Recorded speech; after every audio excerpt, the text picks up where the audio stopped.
తిరుమలలో తెలంగాణ భక్తులు ఇబ్బందులు పడుతున్నారన్నారు మంత్రి సురేఖ. రాష్ట్ర ఎమ్మెల్యేల సిఫార్సు లేఖలను పట్టించుకోవడం లేదన్నారు. దీనిపై టీటీడీ చైర్మన్ కు లెటర్ రాస్తామన్నారు. శాసనమండలిలో టీటీడీపై జరిగిన చర్చలో సభ్యులు అడిగిన ప్రశ్నలకు మంత్రులు సురేఖ, పొన్నం ప్రభాకర్ సమాధానమిచ్చారు.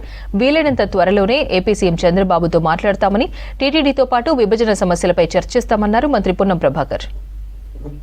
అక్కడ ఇబ్బంది జరుగుతున్నటువంటి మాట వాస్తవమే అధ్యక్ష. గత ప్రభుత్వం ఉన్నప్పటి నుంచి కూడా మన భక్తులను నిర్లక్ష్యం చేస్తున్నారనేటువంటి విషయం మరి మా ప్రజాప్రతినిధుల దృష్టికి వచ్చిన మాట వాస్తవమే అధ్యక్ష.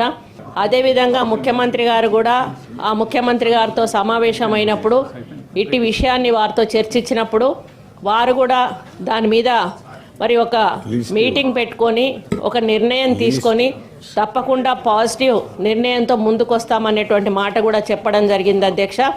మళ్ళీ కూడా మేము ఒక రిమైండింగ్ లెటర్ కూడా పంపిస్తామని ఈ సందర్భంగా తెలియజేస్తూ ఉన్నది అధ్యక్ష.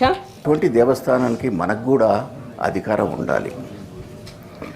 రాష్ట్రం ఏర్పడిన విభజన తర్వాత అప్పుడు టీడీపీ ప్రభుత్వం అధినేత చంద్రబాబు నాయుడు గారు ఇంతకుముందు ఉన్నటువంటి ఆనవాయితీనే కొనసాగించారు. అది కానీ ఆ తర్వాత వచ్చినటువంటి వైసీపీ గవర్నమెంటు మన రాష్ట్రాన్ని వేరే రాష్ట్రాలతో పాటుగా మనకు ఇచ్చినటువంటి అవకాశాలను పక్కబెట్టారు. అది దానివల్ల చాలా సమస్యలు ఉత్పన్నమవుతున్నాయి.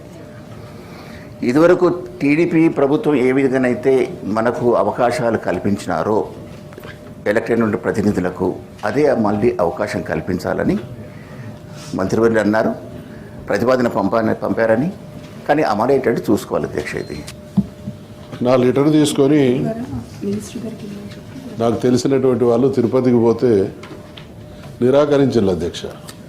ఆ విషయంలో అక్కడ ఉన్నటువంటి గౌరవ మంత్రి గారికి నేను రిక్వెస్ట్ చేసిన, పర్సనల్గా ఫోన్ చేసి కూడా ఫలితం లేదు అధ్యక్ష. చైర్మన్ గారితో రిక్వెస్ట్ చేసిన, ఫలితం లేదు అధ్యక్ష. చట్టసభలకు సంబంధించినటువంటి సభ్యులు వాళ్ళ మీద విశ్వాసంతో ప్రజలు వస్తే ఒక ఉత్తరం ఇచ్చి దర్శనం చేయించుకోలేనటువంటి దుస్థితిలో మంత్రులుగా చట్టసభల ప్రతినిధులుగా ఉండడం అనేది మన గౌరవానికి సంబంధించినటువంటి విషయం కాబట్టి తప్పకుండా సీరియస్గా తీసుకోవాలని మనవి చేస్తాం. ప్రభాకర్ గారు మీరు కలిసినారా? చెప్తాను. నేను కూడా ఇక్కడ మంత్రిగా కాకుండా వెంకటేశ్వర స్వామి భక్తుగా గౌరవ ముఖ్యమంత్రి చంద్రబాబు నాయుడు గారు, గౌరవ ముఖ్యమంత్రి రేవంత్ రెడ్డి గారు, ఇద్దరు ముఖ్యమంత్రులు సమావేశం ప్రజాభవన్, జ్యోతిబా పూలే ప్రజాభవన్ అడిగినప్పుడు దృష్టి తెచ్చినాం.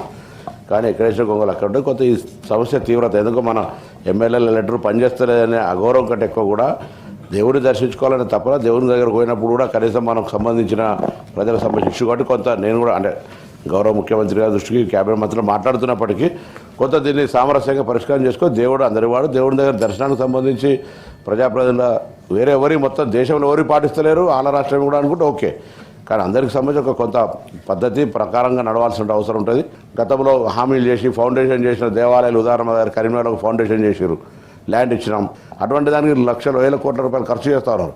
అటువంటి తెలంగాణ కూడా అంతర్భాగం కావాలని సందర్భంగా మీ ద్వారా కోరుతాను.